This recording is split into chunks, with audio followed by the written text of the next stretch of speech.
Evet, yeni bir video ile beraberiz. Kanalıma hoş geldiniz. Pilav yapacağım. Şehriyeli pilav.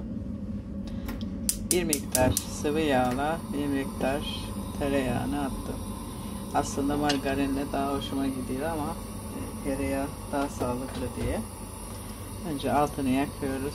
Yağ biraz kızaracak. Ben birleşmesini bekleyeceğim. Tereyağı olduğu için. Yoksa biraz ısıtıp şehriyeyi atabiliriz. Şöyle bir çay bardağı atıyoruz şehriyemizi.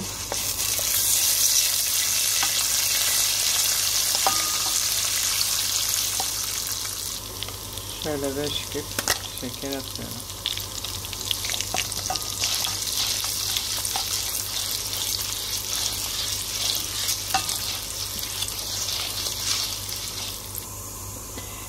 Şehriyeler pembeleşinceye kadar kavuruyoruz. Şöyleyken çok anlaşılmıyor ama rengi değişmesi lazım. Biraz pembemsi olması lazım. Çok yakarsak da koku olur. Yani o arayı tutturmamız lazım. Ne yakmamız ne de çok açık renkte kalmasın. Pirincimizi atıyoruz. Islattım. Yarım saat kadar ıslattım. Kurusun.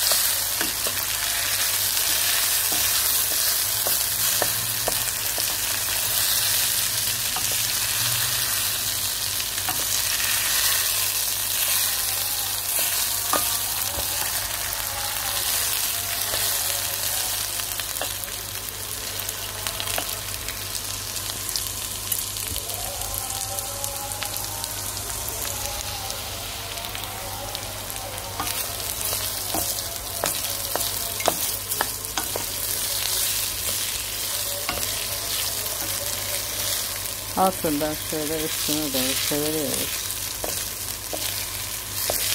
Sürekli kavuruyoruz ki kenarlarında yanmasın diye. Ateşi orta ateşe çeviriyoruz.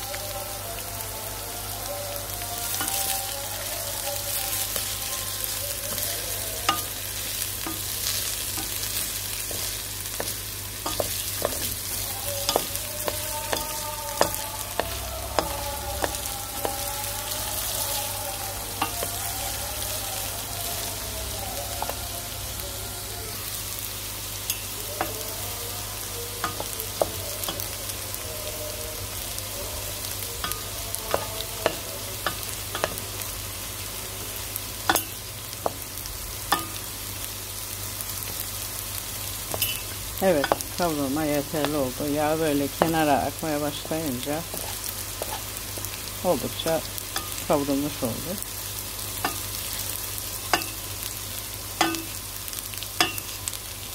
Şimdi suyunu atacağım.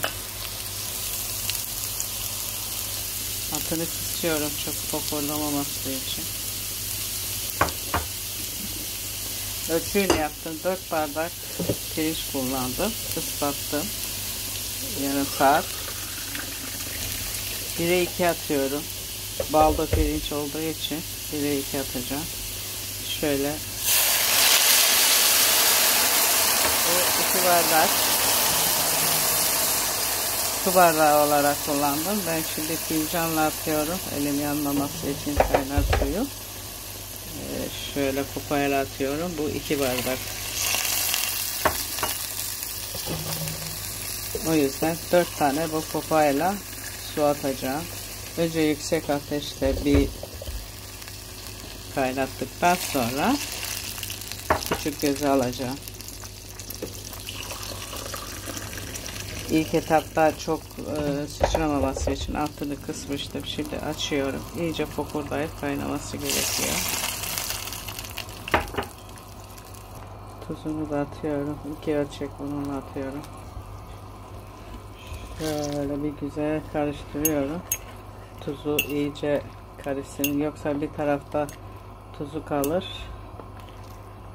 Bir yer tuzlu, bir yer tuzsuz olur. Şöyle iyice karıştırdım.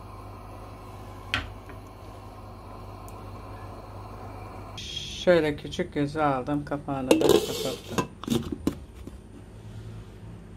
Aha, bu ne?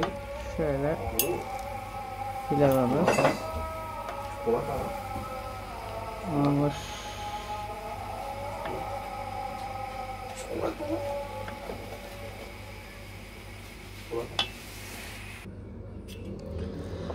Evet, dinlendi. Söndürdükten sonra belli bir dakikada dinlendi. Şöyle tane tane pilav oldu.